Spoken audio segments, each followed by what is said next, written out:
Hello my friends, and welcome back to Keefe's Kitchen. This week I'm just gonna jump right into it. We're making garlic bread. Alright, you saw the title. That's what you're here for, garlic bread. I'm doing garlic bread two ways. I'm doing it the traditional way, which is a homemade garlic butter. It's gonna go on some French bread, toasted in the oven. And then the other way I'm gonna do is a way that I had a long time ago, and I forgot about it until recently. You take a whole head of garlic, roast it in the oven for about 45 minutes, and then the garlic cloves become these like easily spreadable, amazingly garlic flavored pieces of garlic. I'm sorry for the build up there. I didn't deliver. Regardless, it's gonna be awesome. Let's see how we do it. All right, to begin, preheat your oven to 400 degrees and grab yourself a whole head of garlic. Take most of the garlic skin off the outside, and we're gonna chop off the top. All right, not the entire thing in half, but just the top so you expose the garlic cloves underneath. And we're gonna wrap that up in a bit of foil with some olive oil. So it's a super simple recipe. You really don't have to think too hard about it. I have this tiny baking sheet I got with my toaster oven. It's proved itself pretty handy, okay?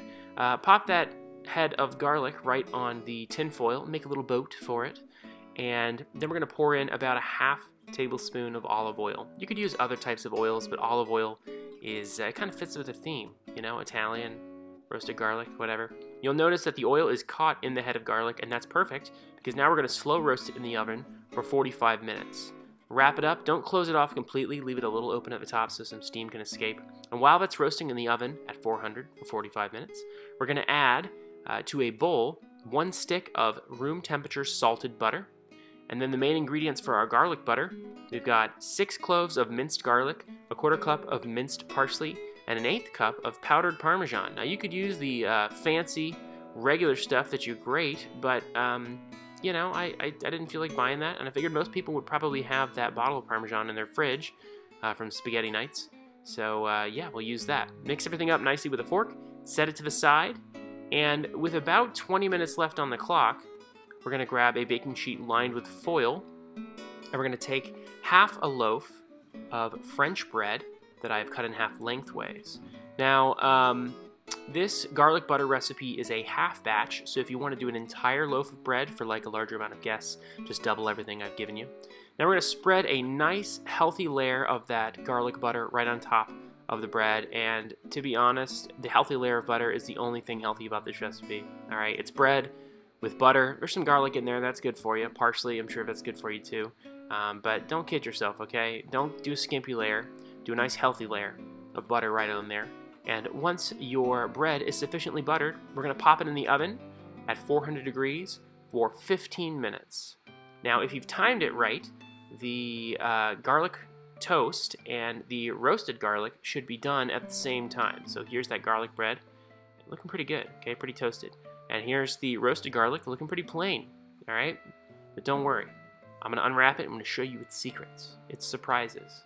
Now, if you look closely, it looks a little different than it did when it went in, right? A little darker, a little more caramelized. Smells a lot better, to be honest with you. And it should just pop right out. Each clove of garlic should just pop right out pretty easily with a fork. And you can put it right on top of a piece of toasted buttered bread.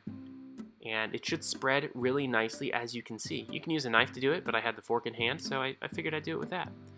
And you can also sprinkle a little bit of salt on top.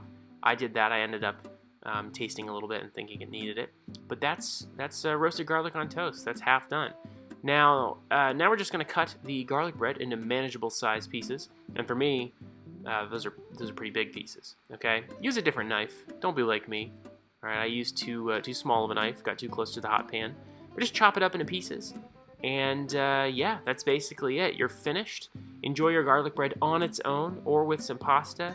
Or, you know, I'm not going to tell you how to live your life. Eat it however you want. That's it.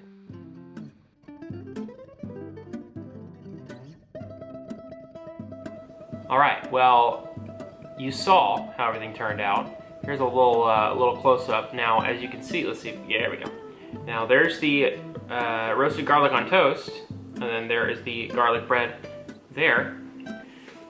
Let's give them a taste. And I will be honest with you, I have not tasted these back to back. You know, this is gonna be real. You always get real from me, but this is really real. So we're gonna start with the roasted garlic on toast. It looks pretty nice. I put a little salt on mine because I tasted one of the just plain garlic cloves and needed a little bit of salt. So here we go. So the first thing I noticed, well, you know what? I'm not gonna talk about it. I'm gonna take a bite of the second one. All right, this is the traditional garlic bread. Give us a taste, and then I'll talk. Okay, well, for me personally, no contest. I much prefer the traditional garlic bread. It hits all the right notes. It's buttery, it's salty, it's garlicky. It's got that little bit of cheese flavor from the Parmesan. It's got the freshness from the herbs. I have absolutely no complaints. In fact, this is the best garlic bread I've ever had. I mean, I don't really eat garlic bread often, so maybe that's not saying much. You have to make it yourself and determine whether it's the best garlic bread you've ever had. Now, that's not to say that the roasted garlic on toast is bad. In fact, it's really good. I think the roasted garlic on toast is way simpler, and it's got a really nice pure garlic flavor. And if you're not a huge fan of regular old garlic, but you like garlic bread, this may not be the one for you, because this is very garlic forward. There's really nothing else there. You know, it's buttered toast with a garlic and a little bit of salt, and I like it a lot. But I think in comparison to its much fancier, I don't know what relation this is, brother, cousin, uncle, I don't know. But in relation to its much fancier family member, it falls a little flat for me. I could see this being really great on crackers, you know, as kind of an hors d'oeuvre type thing. And so yeah, it has its place. But what do you think? I think you should try it, that's what I think. And I think you'll be happy either way. I know I'm happy, because now I have a lot of garlic bread that I have an excuse to eat. Well, this has been Keefe's Kitchen. I hope you enjoyed this garlicky episode. I'll see you guys next week. Bye.